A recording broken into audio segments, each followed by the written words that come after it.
Oi, gente, o Doutor Me Consulta hoje vai falar de alimentação e diabetes. É importante ficar atento a essa dica, esse bate-papo incrível. Por isso, a gente conversa nesse momento com a especialista que está aqui conosco para falar bastante sobre esse assunto, a nutricionista Márcia Aline Almeida. Seja bem-vinda, Doutor Me Consulta aqui no SBT. Bom dia. Bom dia, tudo bom? Tudo ótimo, a gente agradece. Para falar sobre a alimentação, que ela é necessário sim ter cuidado.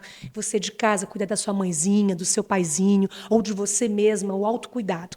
Eu lhe pergunto, primeiro, para princípio do nosso bate-papo, o que é de fato, o que é considerado diabetes? Então, Ellen, diabetes é aquela condição em que a, a primeira alteração que tem é na glicemia, não é? Então, é um organismo com bastante glicose, com hiperglicemia, que nós chamamos, não é? Então, existem vários tipos de diabetes, diabetes tipo 1, que ela é uma doença autoimune, diabetes tipo 2, que é devido ao estilo de vida da pessoa, diabetes tipo gestacional, não é? E tem também diabetes tipo LADA, que é também uma doença autoimune, um diabetes autoimune na fase adulta, não é? Também se fala no termo pré-diabetes, é isso? Sim, se fala no termo pré-diabetes. E assim, o pré-diabetes ela é diagnosticada através de exames laboratoriais, né? Então é o médico que diagnostica. O pré-diabetes já existe uma alteração na glicemia, na hemoglobina glicada e também no teste de tolerância à glicose. Né? Então, quando fecha esse diagnóstico, dependendo do parâmetro lá, o paciente ele pode estar ou no estágio de pré ou já diabético, não é? Agora, doutora, falando de diabetes, doença crônica, geralmente não aparecem sinais tão evidentes. Mas é importante sempre ter esse controle, fazer aquele check-up, doutora. Sim, é importante sempre fazer o controle. Diabetes é uma doença silenciosa, é uma doença crônica, mas ela é muito perigosa em que sentido? Porque ela leva a outras consequências, não é, que incapacita muitas das vezes o paciente e aí às vezes ele nem sabe que tem o diabetes, mas aí anualmente fazer os exames de rotina para o diagnóstico e olha, gente, diabetes tem um fundo genético. Então, se você tem algum parente de primeiro grau que é diabético, você já tem que ficar, né, atento, né, e a partir dos 45 anos, anualmente, pode, né, começar a fazer os exames para daí já ter se tiver um diagnóstico já precoce, para poder começar a tratar. Vamos falar da alimentação? Porque é interessante dizer para o pessoal, é uma doença que se tornou comum no Brasil, no mundo todo. Falando da alimentação específica, ela não é tão diferente quanto de uma pessoa que não tem diabetes, é isso? Como é que funciona esse cuidado com o cardápio, os alimentos absorvidos e consumidos pelas pessoas diabéticas? Não, não é diferente, tá bom?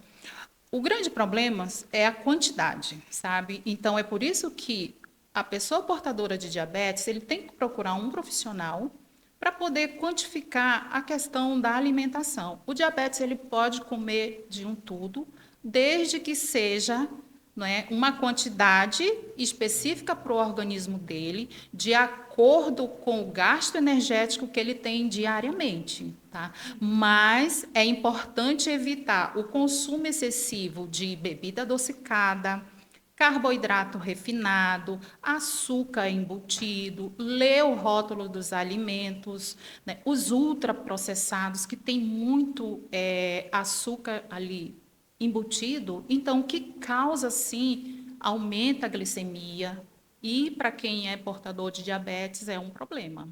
Tem uma grande preocupação quando se fala em frutas. Pode consumir à vontade ou não?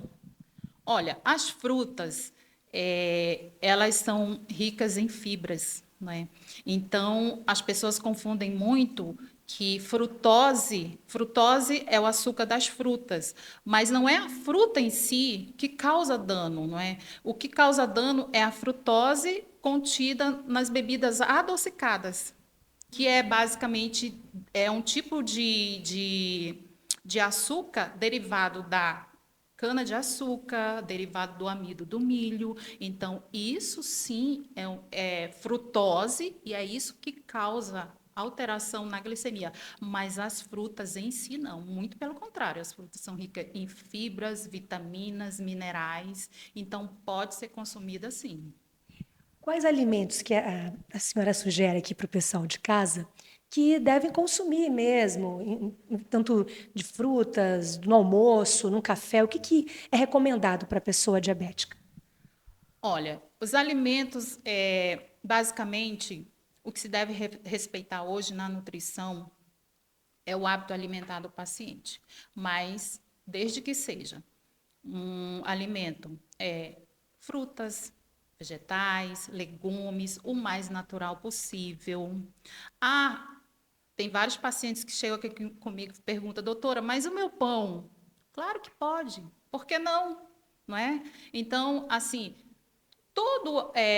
o portador diabéticos, ele pode consumir uma alimentação normal, que eu digo assim, não é?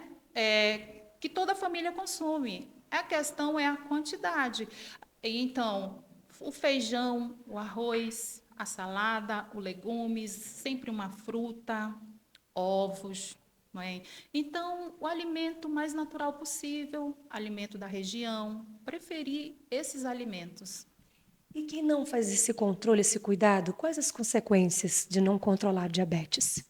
São várias, são várias consequências, né? Por exemplo, doenças cardiovasculares, né? Neuropatia, doença renal crônica, porque quando você deixa o teu organismo em hiperglicemia sempre, o que acontece? Acontece um dano celular, né?